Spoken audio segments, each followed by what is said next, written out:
น้องเองนางดารุณีแก้วพิรวงศ์มหาหนาทีจัดตั้งพิธีเพียนขณะเป็นขณะประธานกองประชุมที่หนักถือเพียนผู้ประกอบการที่หนักถือเพียนวิทยากรที่หนักถือพร้อมด้วยคณะอำนวยการครูอาจารย์และนักเรียนหมู่เพื่อนที่หักแพงด้วยกันจุดประสงค์ของการเปิดกองประชุมในมือนี้เป็นสัมมนาเกี่ยวกับความรู้พื้นฐาน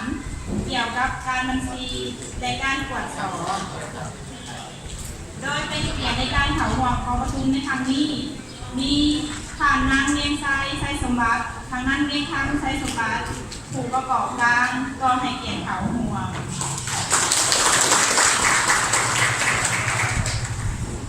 เพียนผ่านรอศิสวัสดิ์ไซสมบัติห้องอำนวยการก็เป็นเกียรติเผาหัว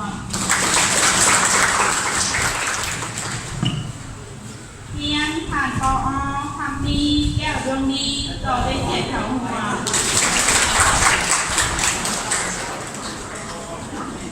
เพียนผ่านวาทีปอเพชรสมพรไซสมบัติหัวหน้าภาคสาขาบริหารการจัดการก็เป็นเกียรติเผาหัวและพร้อมด้วยหัวหน้าสาขาครูอาจารย์น้องนักศึกษาก็เป็นเกียรติของหัวอันดับต่อไปเพื่อเป็นไหกองประชุมพวกเรามีความหมายขอเรียนเชิญทานกอศรีสวัสดิ์ใช้สมบัติถึงกล่าวเปิดงานขอเชิญ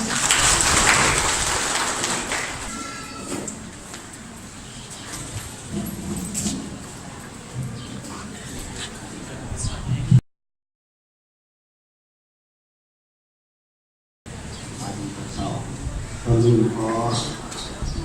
น้อมนมัสการนักศึกษา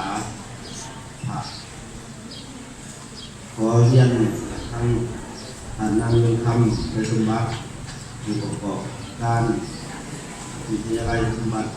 เทคโนโลยีขอเรียนคณะอำนวยการวิทยาลัยสมบัติเทคโนโลยีขอเรียนท่านปอแก้วสุดใจประเสริฐผู้อำนวยการบริษัทพรประเสริฐบริการธุรกิจจำกัดอยู่เดียวขอรับผิดแทนหัวหน้าสาขาคณะครูอาจารย์พร้อมด้วยนักศึกษาที่หน้าเขาร่วมในพิธีจัดขึ้นในวันนี้ข้าพเจ้าเองมีความรู้สึกภาคภูมิใจเป็นอย่างยิ่งที่ได้ถือมอบหมายจากผู้อำนวยการให้เขามาร่วมเป็นประธานในพิธีเปิดพุทธภพในหัวข้อความรู้พื้นฐานเกี่ยวกับการบัญชีและการตรวจสอบในวันนี้และการพุทธภพความรู้พื้นฐานเกี่ยวกับการบัญชีและการตรวจสอบบัญชีนี้เป็นอย่างหนึ่งที่ว่ามีความสำคัญในขณะบริหารธุรกิจก็รวมว่าสปอร์ตในสาขาบริหารธุรกิจการจัดการและสาขาการเงินการบัญชีเรียนอย่างต่างๆและเป็นที่ปรึกษาณปัจจุบันอาจารย์เป็นที่ปรึกษาเนาะประธานที่ปรึกษาในกับวิทยาลัย LSPC หรือว่าธุรกิจและการค้าเราซึ่งผู้อำนวยการหรือ President ของท่านเป็นคนญี่ปุ่นและอาจารย์ได้ปรึกษาท่านมีอย่างพวกเขาก็สามารถ change knowledge กันได้เนาะหรือว่าแลกเปลี่ยนกันได้สำหรับนี้เนาะอันนี้มัน President ที่ของฟลอริดาที่เพิ่นได้มอบประกาศนียบัตรให้กับเจ้าเนาะแล้วก็อันนี้มันล่าสุดแมนค่ะพระเจ้าได้ไปห่วงเกี่ยวกับตัววิชาของภาควิชาวิทยาลัยอาชีวศึกษาของหนองคายเนาะที่พระเจ้าจบโทมีจบโทเนาะแต่ด้านสาขาบัญชีของไทยเนาะได้เขาห่วงนี่ต่างๆเนาะแต่ก็อันนี้แมนผู้ที่ได้หับขึ้นของเรามีผู้เนาะแต่ก็อันนี้แมนพวกเราอันนี้แมนเรียนการเงินของสร้างที่ข้าพเจ้าได้MOUกันเนาะและก็ได้ไปเปิดฝึกอบรมเกี่ยวกับการบริหารบัญชีหรือว่าบัญชีโดยการโปรแกรมบัญชีเนาะอะไรเงี้ยต่างๆ อันนี้เป็นเราสอบเราสอบกับเขาจะแข่งเรื่องภาษาอังกฤษแต่ก็อันนี้เป็น CPA ของออสเตรเลียค่ะเจ้าได้ถือเชิญไปห่วงเนาะในการอะแดปเรื่องรูของการตรวจสอบอย่างต่างๆเนาะด้านบัญชีวันนี้เข้ามาเขาสู่ประเด็นเนาะอาจารย์ขอมือที่ผู้จัก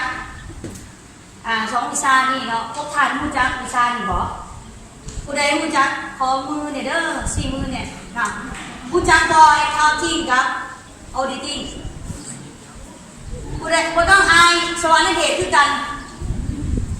อาจารย์ขอมือเด็กเอามีแต่ตัวนี้บอกสี่สูงโลดเขาเป็นคนทหารได้สวรรค์เดชกล้าอ่านเลยคืออาจารย์ไปอาจารย์จะหมักสี่มือเลยเนาะเพราะผู้ใดอยากเป็นผู้ประกอบการหรือว่าอยากเป็นนักธุรกิจสี่มือผู้ใดก็สี่คือว่าบ่มีธุรกิจของตัวเองไหนสี่เนาะสี่มือเนาะผู้ใดอยากมีธุรกิจคือการจะใช้ขอตากล้องมาเช็คโฟโต้ผู้ที่อยากเป็นธุรกิจเนาะพอไพเดอร์ทั้งการผู้ประกอบการผมเป็นว่าผู้ระดมแต่มีเป้าหมายอย่างไรนะเนี่ยเรามีธุรกิจเนาะขอมือเนี่ยพออาจารย์จะเมมโมรี่ไว้ประสบผลสำเร็จอาจารย์ชูโมไทยทุกท่านอันนี้กับวัดอันนี้นานวัดผ่านบัญชีในที่นี้คือโค้ดบัญชีเนาะรหัสบัญชีเป็นบอกเงินสด571เลขเงินฝาก551ก็นั่นน่ะเอิ้นวัดผ่านบัญชีถ้าก็มีอันนั้นถือว่าโนเมโกจักหนังผู้แต่เนื้อในแต่ว่าคนผู้เรื่องบัญชีเขาจะขอใจเจ้าและมันบ่ถือตาม policy ของบัญชีโมเมนต์จรรยาบรรณระดับบัญชีหรือการเงินก็ต้องดีลกับบัญชีเรื่อง policy การเงินมีหน้าที่จ่ายเงินอย่างเดียวบ่ถือตามรูปที่ว่ามันควรจะเป็นเนาะมันจะมีใบวอเชอร์ใบ cover ต่างหากอีกใบหนึ่งเป็นเฉพาะของบัญชีโดยที่เส้นสุดที่แรกของการเตรียมผู้ตรวจสอบและผู้อนุมัติมันจะมีอยู่3ช่องในนี้นะก็คือกับมีผู้เสนอมีผู้ผ่านบริหารหรือว่าหา director หรือว่าหา CEO หรือหา president approve ที่เหมือนกันพวกบัญชีนะเป็นแผนกบัญชีการเตรียมแผนกบัญชีระดับอเมริกาทำทราบเนาะอันนี้อยู่ใน2ใบยั่งยืนตัวนี้เนาะที่อาจารย์บอกถึงมีความสำคัญเพื่อห้องหักการตรวจสอบถ้าเขาได้แต่ตัวเทิงเนาะเขาได้แต่ตัวเทิงรับเขามาได้เข้ากับบัตรผ่านบัญชีในบัตรผ่านบัญชีเขาบริเวณตรงนี้ผมถูกต้องคือว่าผมมีตัวนี้นะเจ้ามีแต่รหัสบัญชีอยู่ในคอมพิวเตอร์บอกเราไว้ในไหนอะแดปเป็นเวอร์ชันภาษาฝรั่งเศสเพราะว่ามีคนNGO ของฝรั่งเขาอยากเห็นเนาะและอาจารย์เป็นที่ปรึกษาให้กับบริษัทนี้เช่นกันขอถามว่าเขาใช้โปรแกรม APIS เพราะอยู่ในโรงเรียนเนาะอาจารย์แก้วใช่ไหม APIS น้องใช่บ่ไม่บอกกันฉะนั้นผู้ดีเลยเพราะต่อไปนี่อาจารย์บอกเรื่อง APIS เนาะและอยากให้นิสิตจำเป็นสำหรับการปิดบัญชีอันนี้เป็นคีย์เวิร์ดของหนักบัญชีเมื่อกี้นี่เป็นเกี่ยวข้องกับการเงินเกี่ยวข้องกับบริหารบัญชีล้วนๆคือตัวนี้เนาะหมายความว่าเขาสังเกตว่าการเคลื่อนไหวเอกสารนี่คือกันเนาะคือกันเอกสารนี่คือกันเนาะนอนว่าเขาต้องอาศัยการจ่ายเงินจากฝ่ายไฟแนนซ์และฝ่ายมีขออนุมัติและเป็นตัวก็ได้บัญชีอยู่สื่อเด็กผมมีการจ่ายแล้วเอาอย่างมาลงไหนบอกผมมีการเคลื่อนไหวผมมีการactivities ของ finance ฉะนั้นตัวนี้เขาจะรักษารูปเดิมมาเขาเอาเอกสารเขามาถือเอาได้เป็นคนเกี่ยวเนาะแต่เขาจะมาเห็นตัวนี้พี่สำหรับนักบัญชีเนาะจะมาเห็นตัวนี้คืออุปกรณ์สำคัญหรือโน้ตบุ๊กแบบนี้ก็ได้เนาะแต่ในปัจจุบันนี้ความทันสมัยอาจารย์เลือกใช้โน้ตบุ๊กอยู่ออฟฟิศย่อมมา1มันบวกกินเนื้อที2มันบวได้ต้องมาซื้อ CPU เนาะหรือ UPS บอกเก็บไปผมมีตู้วันนั้นมันอีกนะเนาะอะไรเการเวลาแล้ว1-3มาคือความสะดวกของมิเนียนเขาคือพกพาไปใช้ก็ได้ มือนี่เราจะบอกเรื่อง innovation เนาะเทคโนโลยี innovation ตัวนี้มันตอบโจทย์อาจารย์เลยของอาจารย์ที่เศร้าเปลือกอาจารย์ซื้อแต่โน้ตบุ๊กอาจารย์ไปซื้อ PC เหมือนกับว่า1อะแดปเตอร์มันก็น้อยๆนะซุปแล้วก็แล้วเราบ่ได้กินเรื่องนั้นอีกการแล้วแต่ว่าความเหมาะสมของธุรกิจเนาะแต่สิ่งที่สำคัญในเฉพาะของผู้ที่เป็นนักบัญชีคือคอมพิวเตอร์และก็โปรแกรมบัญชีแต่ว่าโปรแกรมเขาควรจะเลือกเอาโปรแกรมที่เขามีข้อมูลด้านนั้นเนาะเช่นว่า2โปรแกรมนี่ข่าวว่านักวิทยาลัยต้องสอนโปรแกรมใดมันเป็นความได้ที่เขาจะเลือกซื้อโปรแกรมที่เขาเคยรู้เคยเรียนเคยเห็นมาเห็นนั่นหมายถึงว่า1จะต้องเสียเวลาไปเรียนเพิ่มไหม2เสียเวลาบอลมาถามเมื่อเวลาเจ้าของคือเอาเอกสารที่ไปขึ้นแล้วพวกเพิ่มว่าเอกสารที่โบเนี่ยบอกสมบูรณ์นะนี่ขาดไปนั่นนี่ขาดไปนี่แล้วเขาต้องเอาไปขึ้นเลยอันนั้นคือโบเป็นมืออาชีพหมายว่าก่อนจะมาให้บัญชีการเงินต้องตรวจว่าเหมาะสมไหมบัญชีเนาะประมาณนี้อันนี้เป็นสำหรับการเฮ็ดบัญชีที่กฎหมายห้องหับเนาะอย่าลืมว่าเอาอันสิไปต่อทะเบียนละก่อนต้องแม่นนี่แหละต้องได้ว่า7อย่างจึงต่อทะเบียนละก่อนได้แต่กฎหมายในที่นี้อาจารย์บอกว่าต้องสรุปได้7อย่างเลยไปต่อก่อนสบายบ่ไม้ถึงอะไรนั่นอันนี้คือหลักการแต่ว่าจะผ่านหรือบ่ผ่านต้องขึ้นกับบทสรุปของเจ้าโอเคขึ้นกับบทสรุปของเจ้าก่อนมีความถูกต้องมีความเป็นจริงอะไรโมเมนต์ใบดุลเรียงยุเขียนกับใบดุลเรียงบางอันนี้โบราณแลนด์กันเนาะจะว่าผ่านก็ถือเนาะอันถือว่าเขาเจ้าหน้าที่เขาตรวจเก่งนะเขาจะส่งเจ้ากลับไปดี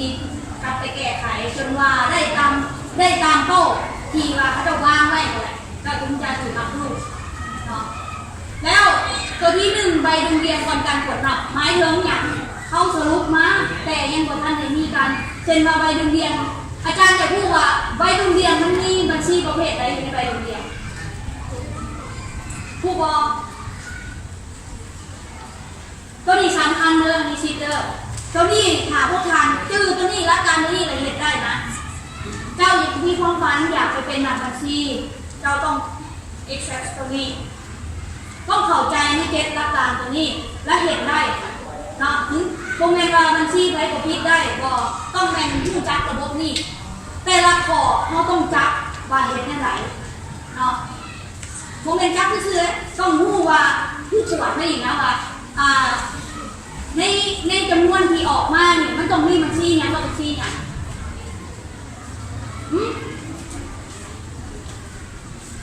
บัญชียัง